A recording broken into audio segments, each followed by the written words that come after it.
আসসালামু আলাইকুম, সবাইকে শুভেচ্ছা জানাচ্ছি। মাসুম মাহবুব দেখছেন ওপেন দ্য ইউটিউব চ্যানেল এবং মাসুম মাহবুব ফেসবুক পেজ। প্রিয় দর্শক, বুঝতেই পারছেন আমি এখনো সফররত অবস্থায় আছি। বেশ কিছু আন্তর্জাতিক বিশ্বের গুরুত্বপূর্ণ খবর আপনাদেরকে আমি দিতে চাই সংক্ষিপ্ত সময়ের মধ্যে যতটুকু সম্ভব। আমার কাছে এই মুহূর্তে যে গুরুত্বপূর্ণ খবর রয়েছে তার মধ্যে একটি হলো মার্কিন যুক্তরাষ্ট্রের প্রেসিডেন্ট ডোনাল্ড ট্রাম্প, তিনি মধ্যপ্রাচ্য ছেড়ে পালাবার পরিকল্পনা করছেন। অর্থাৎ আমেরিকা অবশেষে ইরানের পরিকল্পনায় আটকে গেছে, আর সেটা হলো মধ্যপ্রাচ্য ছেড়ে দীর্ঘ কয়েক যুগ পর আমেরিকা এখন পালানোর পরিকল্পনা আছে। আর দ্বিতীয় যে গুরুত্বপূর্ণ খবর সেটি হলো আরব আমিরাতে মার্ক রুবিও, মার্কিন পররাষ্ট্রমন্ত্রী, একটা বড় পরিকল্পনা নিয়ে আসতে যাচ্ছেন। অন্যদিকে ইমরান খানের উপর পাকিস্তান সর্বোচ্চ আদালত অসাধারণ একটি রায় দিয়েছে এবং সেই রায়ের এগেনস্টে আবার পাকিস্তান সরকার দাঁড়িয়ে গেছে। মানে পাকিস্তানের সর্বোচ্চ আদালত ইমরান খানকে নিয়ে কি রায় দিল সেই বিষয়টি আজকে লাইভে জানাবো। দর্শক, প্রথম যে খবরটা দিয়ে আসতে চাই সেটা হলো ইরানের যে স্পিকার আছেন সংসদের, আপনারা চিনেন তাকে, হয়তো অনেকেই তার নাম শুনেছেন, বারবার সংবাদে আমরা বলেছি, মোহাম্মদ বাগের গালিবফ। তিনি বলেছেন যুক্তরাষ্ট্র মধ্যপ্রাচ্য থেকে একটি সম্মানজনক প্রস্থান চায়। অর্থাৎ ইরানের বাগের গালিবফ বলছেন, স্পিকার, মধ্যপ্রাচ্য থেকে আমেরিকা সম্মানজনক বিদায় চায়। আমি এটা নিয়ে আলোচনা করব। এবং তিনি বলছেন যে এবং আঞ্চলিক ব্যবস্থার কথা প্রচার করছে। মার্কিন পররাষ্ট্রমন্ত্রী মার্ক রুবিও আঞ্চলিক নিরাপত্তার উপর গুরুত্ব নিয়ে আলোচনা করতে সংযুক্ত আরব আমিরাতের জাতীয় নিরাপত্তা উপদেষ্টা শেখ তানুন বিন জায়েদ আল নাহিয়ানের সঙ্গে কথা বলেছেন। পাশাপাশি আজকে গাজা সিটিতে নুসৈরাতে ইসরায়েলি হামলায় অন্তত 10 জন ফিলিস্তিনি নিহত হয়েছে। এবং ইরানের একজন আইন প্রণেতা বলেছেন, ওমানের সঙ্গে হরমুজ প্রণালী নিয়ে যে পরিকল্পনা নিয়ে আলোচনা চলছে তার আওতায় এই জলপথটি দেশটির সশস্ত্র বাহিনীর নিয়ন্ত্রণে চলে আসবে। মার্কিন প্রেসিডেন্ট ডোনাল্ড ট্রাম্প বলেছেন, ইরানের সঙ্গে কোনো আলোচনা হচ্ছে না বা হওয়ার কথা নেই। দর্শক, আসেন আগে আমি কয়েকটা খবর আপনাদের দিই, তারপরে মূল আলোচনা চলে যাব। ইরানের বাগের গালিবাফের বক্তব্যটি অনুযায়ী এই বিষয়টি স্পষ্ট হয়েছে যে নেপথ্যে ইরান বা ইরানের মিত্রদেরকে আমেরিকা হয়তো ইঙ্গিত দিয়েছে তারা গালফ কান্ট্রি থেকে চলে যেতে চান। কারণ গালফ কান্ট্রিতে থাকা অবস্থায় ইরানের যে ধোলাই হয়েছে, তাদের উপর যে মার তারা খেয়েছে, তাদের যে পরিমাণ সেনা হারিয়েছে, সামরিক অস্ত্র হারিয়েছে, drone, missile, F-35, F-15, F-16, এবং তারা হারিয়েছে radar system, Patriot third, electronics warfare, প্রতিরক্ষা ব্যবস্থার বহু কিছু তারা হারিয়েছে। তো অনেক কিছু হারানোর পর আমেরিকা বুঝতে পেরেছে যে ইরানের হাতে তারা আর মধ্যপ্রাচ্যে নিরাপদ নয়।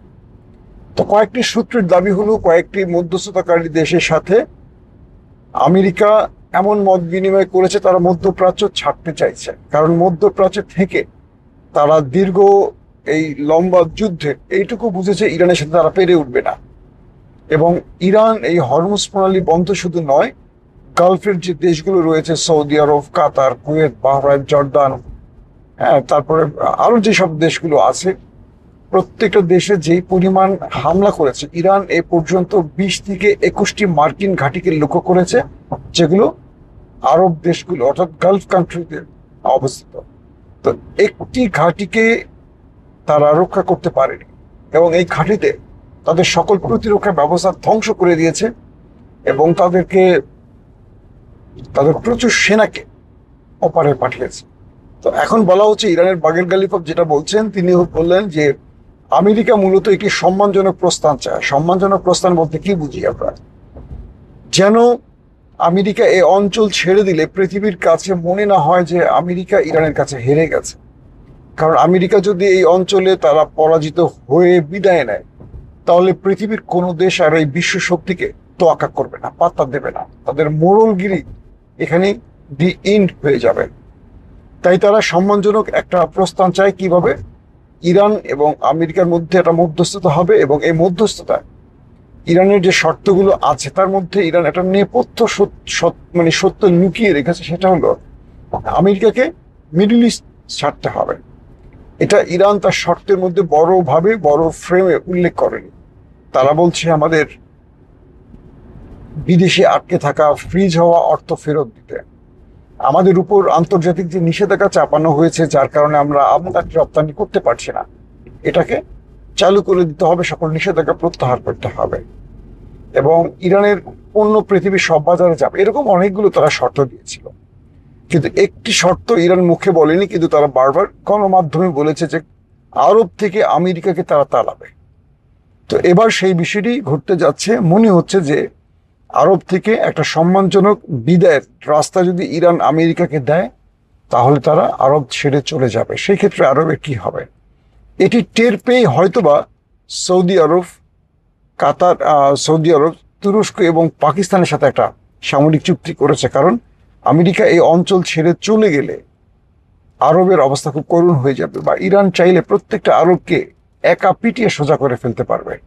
তাই দ্রুত সৌদি আরব, পাকিস্তান এবং তুরস্ককে তার সামরিক জোটে এনে একটা নেটোর আদলে চুক্তি করেছে, যাতে সৌদির উপর হামলা হলে বাকি দেশগুলো নিজের উপর হামলা মনে করে ইরানের সামনে দাঁড়াবে। বলা হচ্ছে বাকি দেশগুলো এই লাইনে আস্তে আস্তে আসছে, এর মধ্যে কাতার একটা দেশ।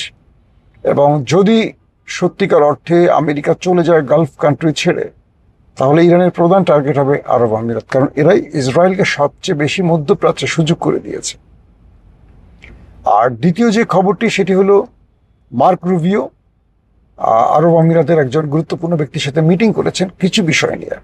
হয়তো সেখানে এই বিষয়গুলোর কিছু অংশ আসবে। অন্যদিকে গাজাতে আজও নুসাইরাতে প্রায় 10 জন ফিলিস্তিনিকে হত্যা করেছে।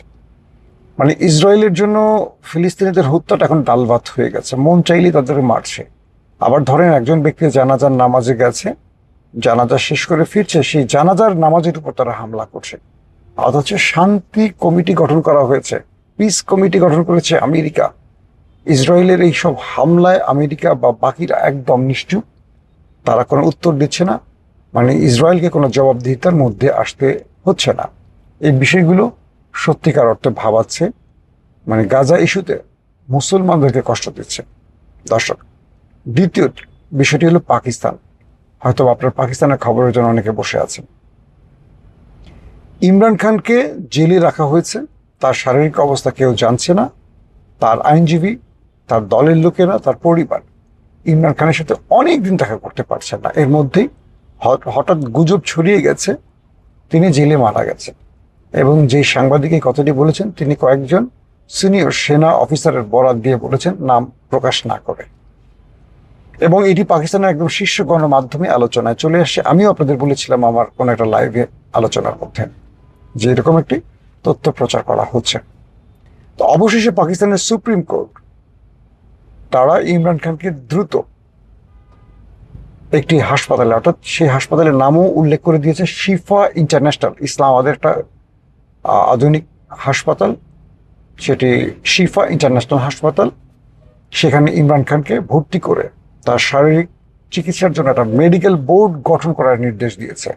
এবং সুপ্রিম কোর্ট স্পষ্ট করে বলে দিয়েছে ইমরান খানের আইনজীবী, ইমরান খানের বোন তার সাথে দেখা করবে, নিয়মিত তার শারীরিক অবস্থা দেখভাল করবে ডাক্তারদের পাশাপাশি। এবং ইমরান খানের যে 2 সন্তান আছেন, কাসেম এবং সুলাইমান, তারা প্রতি সপ্তাহে 2 বার তার বাবা ইমরান খানের সাথে টেলিফোনে কথা বলতে পারবেন, এবং এর ব্যত্যয় যেন না হয়। কারণ এই নির্দেশগুলো এর আগেও যখন ইসলামাবাদের হাইকোর্টে হাইকোর্ট থেকে এসেছিল, দুঃখজনক হলেও সত্য যে পাকিস্তান তার আদালতের রায়কে তোয়াক্কা করেনি। ইস্টাবলিশমেন্ট বা পাকিস্তান সেনা শাসিত সরকার ইমরান খানকে তার পরিবার, আইনজীবী, তার সন্তান কারোর সাথে দেখা করতে দেয়নি, যার কারণে তার শারীরিক অবস্থা নিয়ে নানান রকম প্রশ্ন উঠেছে, এবং সেই প্রশ্নগুলো মানুষের মধ্যে ছড়িয়ে পড়েছে। কারণ একটা দেশ আদালতের নির্দেশ অমান্য করে একজন সাবেক প্রধানমন্ত্রীকে কারা অন্তরীণ করেছে, তার সাথে তার পরিবার, আইনজীবী কাউকে দেখা করতে দিচ্ছে না। এবং প্রত্যেকটি মামলায় শেষ পর্যন্ত ফেক মামলা প্রমাণ হওয়ার পরও ইমরানকে আটকে রেখেছে। সে 2023-এর আগস্ট মাসে ইমরান খানকে জেলে আটকানো হয়। এখন পর্যন্ত তিনি জেলে আছেন প্রায় 3 বছর পার হয়ে গেল এই আগস্ট মাসে এসে। এদিকে সুপ্রিম কোর্টের এই রায়টির বিরুদ্ধে পাকিস্তান সরকার আপিল করেছে সুপ্রিম কোর্টের রায়। তারা বলছে আদালত সরকার পক্ষের বক্তব্য শোনেনি। তাদের বক্তব্য হলো যদি ইমরান খানকে এই সুযোগ দেওয়া হয় তাহলে বাকি কয়েদিরা এই সুযোগ চাইবে। প্রশ্ন হলো পাকিস্তানের জেলে এর আগেও নওয়াজ শরীফ বা আসিফ আলী জারদারিরা গিয়েছিলেন। তারা প্রতিদিন পরিবারের বাসা থেকে খাবার এনে খাইতে পারতেন এবং তার পরিবারের সদস্যরা জেলের ভিআইপি কামরায় বসে, জেল মানি তো অনেকটা আপনার সাব জেলের মতো একটা ভিআইপি বাসার মধ্যে এসি, ফ্রিজ সব ব্যবস্থা রাখা, পত্রিকা, টেলিভিশন সব ব্যবস্থা করে রাখা হতো এবং সেখানে তারা থাকতেন, খেতেন, আরামায়েশ করতেন, সব পেতেন। জাস্ট নামে মাত্র জেল ছিল। আর ইমরান খান কয়েদি নাম্বার 804, তাকে একটা ছোট কামরা, বাংলাদেশের যে আপনাদের মনে আছে আয়নাঘর, যারা দেখেছেন আয়নাঘরের ছবি বা রিপ্লিকা দেখলে বুঝতে পারবেন, জাস্ট আয়নাঘরের যেই রুম তার চেয়ে একটু বড়, ইমরান খান সেই রুমটির মধ্যে বসে থাকা ছাড়া আর কোনো কাজ নেই। স্যাঁতস্যাঁতে এমন একটি রুমে তাকে রাখা হয়েছে যিনি পাকিস্তানের সাবেক প্রধানমন্ত্রী এবং বর্তমান সময়ে পাকিস্তানের জরিপ অনুযায়ী 80-85% মানুষ যে দেশের ইমরান খানকে নেতা মানেন বা ভোটে ইমরান খানের দল 80%-এর উপরে ভোট পেয়েছিল গত নির্বাচনে। তারপরে তাকে পাকিস্তানের সেনাবাহিনী ক্ষমতায় বসতে দেয়নি, বরং তাকে পরাজিত বানিয়ে বিরোধী দলেও তাকে দায়িত্ব পালনের সুযোগ দেয়। এমন একটি পরিস্থিতি তৈরি করা হয়েছিল। তো এবার সুপ্রিম কোর্টের রায়ের বিরুদ্ধে আবারও আপিল করেছে পাকিস্তানের বর্তমান সরকার। প্রশ্ন হলো বর্তমান সরকার আপিলটি করেনি, আসলে আপিলটি করেছে সেনাবাহিনী। সুপ্রিম কোর্ট বহুদিন পর ইমরান খানের বিষয়ে একটা সিদ্ধান্ত নিতে পেরেছে, কারণ চারদিক থেকে পাকিস্তানের সাংবাদিকরা, বিভিন্ন শ্রেণীর মানুষরা সুপ্রিম কোর্টকে বৃদ্ধাঙ্গুলি দেখাচ্ছিল যে একটা মানুষ জেলে মারা যাচ্ছে, তার একটা চোখ প্রায় অন্ধ হয়ে গেছে ইমরান খানের, চিকিৎসা দেওয়া হচ্ছে না, তাকে জেলখানায় আটকে রেখে, কারান্তরীণ রেখে তাকে তিলে তিলে শেষ করছে পাকিস্তানের এস্টাবলিশমেন্ট, অথচ এটা দেশের আদালত কোনো বিষয়ে সিদ্ধান্ত নিতে পারছে না। তো সেই বিষয়গুলো আলোচনায় সংবাদ মাধ্যমগুলোতে, ব্লগিংয়ে পাকিস্তানের ফ্রিল্যান্সাররা বিভিন্নভাবে এগুলো আলোচনা আনার পর সুপ্রিম কোর্ট নির্দেশ দিল, আর সেই নির্দেশের এগেনস্টে আবার সরকার আপিল করে বসলো। এখন দেখার পালা ইমরান খান শিগগিরই মুক্তি পান কিনা। মুক্তির বিষয় না, এটা হাসপাতালে আসবে এবং হাসপাতালে তিনি থাকবেন এবং বলা আছে আগামী 16 সেপ্টেম্বর পর্যন্ত তার যে পরবর্তী শুনানি, ইমরান খানের পরিবার বা আইনজীবীরা গণমাধ্যমের সামনে ইমরান খানের শারীরিক অবস্থা নিয়ে কোনো বর্ণনা করতে পারবে না। তার মানে কি, এই বক্তব্যটির অর্থ কি ইমরান খানের অবস্থা কি খুবই খারাপ, যে সুপ্রিম কোর্ট তার দলকে, তার আইনজীবীদেরকে, তার পরিবারকে নির্দেশনা দিতে হলো যে তার পরিবার বা কেউ ইমরান খানের শারীরিক অবস্থা নিয়ে গণমাধ্যম বা প্রকাশ্যে কিছু বলতে পারবে না। তার মানে সামথিং রং, ইমরান খান খুব একটা ভালো নেই বা তার অবস্থা খুব ভালো দিকে নেই, এটি স্পষ্ট হয়ে গেছে। এখন দেখি কি ঘটে। তবে আশা করা যায় যদি সুপ্রিম কোর্টের আপিল ডিভিশন সরকারের আবেদনটি খারিজ করে দেয়, তাহলে আগামী 24 ঘন্টার মধ্যে ইমরান খান শিফা ইন্টারন্যাশনাল হাসপাতালে তাকে স্থানান্তর করা হবে এবং পরবর্তী আপডেট আমরা জানতে পারবো, তখন আপনাদেরকে জানাতে পারবো।